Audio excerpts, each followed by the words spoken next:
Ebyokulumiriza ababaka ba Paalamenti okwegabanya ensimbi obukadde 100 buli omu okuva mu makubo nakati agatanamanyika wandigamba nti bikyalanda nga luyira lwa Kyanda. Olwaleero abamu ku babaka okuva ku ludda oluvuganya nga bakulembeddwa mu Muhammad Mwanga Kivumbi, omubaka wa Butambala, ate nga mu kiseera kino yakola nga akulira oludda oluvuganya mu Paalamenti, boogeddeko eri bannamawulire ku nsimbi zino.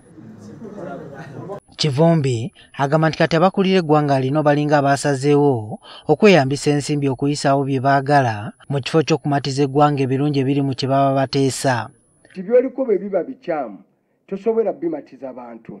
Obukulembeze obulungi bukozesa kye bayita okusikiriza, persuasion, bukozesa amaanyi g'ensonga.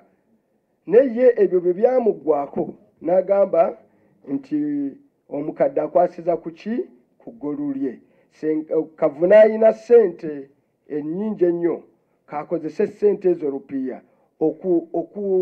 okugulirira buli kiramu ayiseewo kyayagala. Ono agamba nti ssente zino zaayisibwa mu nnyongereza oba supplementary budget eyayisibwa Paalamenti gye buvuddeko. Also twagala okuvumirira engeri gye tuyisangamu supplementary ne kye bayita kati classified expenditure kyatandise okufuuka ekyenyinyalwa, because kati kirabika kisaawo kiri awo buli ssente z'okukola ekibi we bazipokera ne zijja mu Paalamenti olw'okuba abakulembeze baba bamanyi nti mulimu ettu lyabwe n'ababaka ne baliisa mu ngeri bw'etyo. N'obukiiko buno obutuna mu ssente ezo butereezebwe bubeereko nga bulungi. Alabudde ababaka obuteetantala kutwala nsimbi ezoogerwako kubanga bagenda kusanga obuzibu mu balonzi. Buli memba wa NUP ateeyisizza bulungi ajeemera ebiragiro bya pate. Njogera kati ku bya NUP kwaliwo ab'ebibiina ebirala. Mu myezi egiddako nze field commander tugenda mu constituency ya buli omu, buli abadde alimu embaliga, oba tugwa oba tetuggwe, tugenda kuteekayo omulala omutuufu. Bano babaza ekiwandiiko ababaka kwe balina okuteeka emikono nga beeyama obutakwata ku nsimbi zino obukadde 100 abaazifunye okuzizzaayo, ssaako n'okusaba kalisoliso wa gavumenti anoonyereze ku nsimbi zino. Tulage nti bano be basobodde okuvaayo ne bateekako emikono nga bazeeganye ssente z'ekibi eza sitaane tebaazitutte.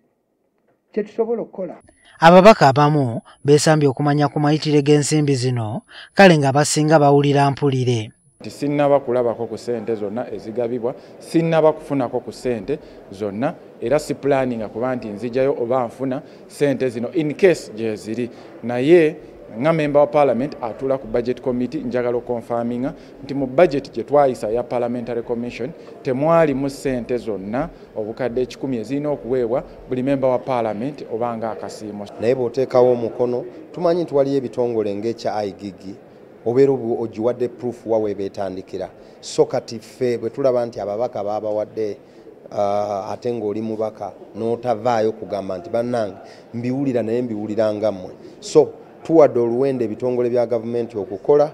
Kyokka abalala bagamba nti Kavoono singa yateereddwa mu buweereza yandibadde akyusa obulamu bwa bannayuganda. Tubekiteeza abakasasiro paka olwaleero bakyabanja kubasasula ng'abamu ne compensation yaabwe tewera na $10,000. Kati bwe bawulira nti ate waliyo nga balistinga abantu 7 bakyabanja compensation. Zikola ebintu bingi nnyo ffenna bye tumanyi mu byenjigiriza, mu byobulamu, mu by'enguudo.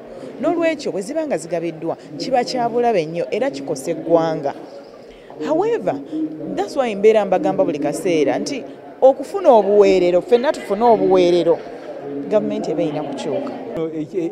Ekiyinza okweraliikiriza nti n'aba opposition baabawadde ate nga ssente ze bagaba mu eyo embeera neyafunye ajja kukuba enduulu babeera nga babbi ba busimu ku street. Abbi akasimu yasooka okukuba enduulu mwe mugoba mulowooza naye agoba mubbi naye nga ye mubbi. Ekiwandiiko okuteereddwa emikono gy'ababaka kisuubirwa okuteekebwa mu mawulire wiiki ejja ku lunaku lwa Mande, era nga leero ababaka basukka mu 30 babadde batadde emikono ku kiwandiiko.